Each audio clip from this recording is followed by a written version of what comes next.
Making a bar chart trace like this is not that difficult.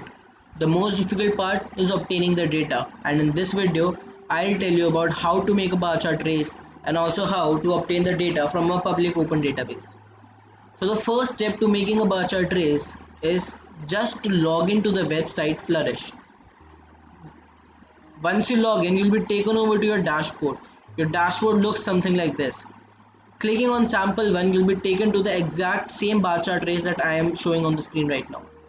Let's click over the data part and see this.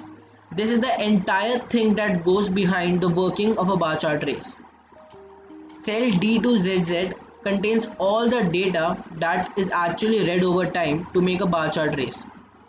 Cell C contains all the image URLs. For example, if you are copying all the image URLs to cell D and you want to change it, you can simply do it by typing cell D over here. But since now we have no image URL in cell D, it was just showing an error. As you can see, because cell D has no image URLs, the entire bar chart trace now is presented without the photos. So let's just convert it back to normal and I'll show you some other details. Coming to the right side, we can see there are chart style options, which means you can even choose it between vertical and horizontal. There's an option for sorting, which means you can choose it between descending mode and ascending mode. You can even choose to switch sorting off and then it will be random data points. The next thing is bar colors. You can choose an entire palette of colors that you want to give to your bars. You can even override the color for a particular bar by just typing the name of the country over here. Next thing is image. This has to do the entire part of these graphic small images over here. You can change the resolution, the sizing.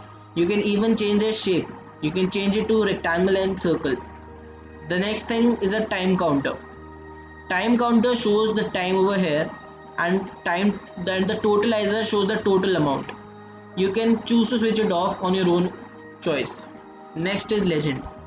Legend is like the key of the bar chart. It will help you decode the color scheme and will tell you about the countries in a short manner. Number formatting, timelines and animation are other basic specifications that are custom made to you and to your use. So about header. Header is more or less like the title of the topic. You can choose any title for your topic and you can even change it. You can style it. You can even choose subtitle.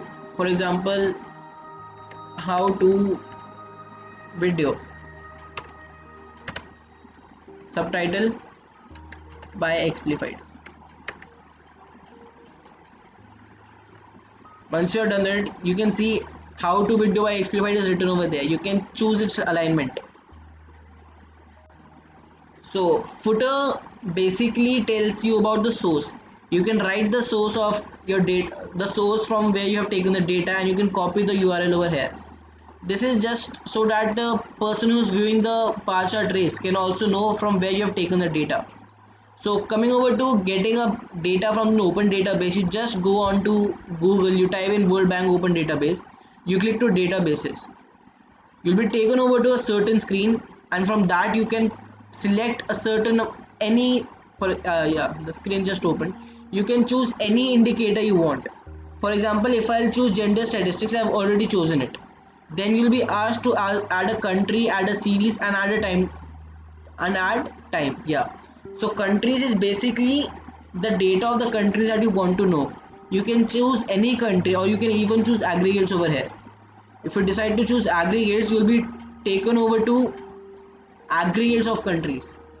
For example, Central Europe and Baltics, Caribbean small islands, etc. Next thing is series. Series is more or less the reason why you're doing this presentation. The reason why you want to present your data in a bar chart trace. It is the entire topic of your research and of your presentation. The next thing is time. time represents a time interval among which you want your data to be shown. You can choose your time interval for 50 years, 70 years. You can choose any year between 1960 to 2019 that is given over here. Once you're done with your specifications, you can just download your data in any form. You can download it in Excel, CSV, or tab TXT form. As you remember, we can just simply upload the data in Excel format. So uploading data is not a problem, and believe me, making a bar chart race is not a big problem. Thank you.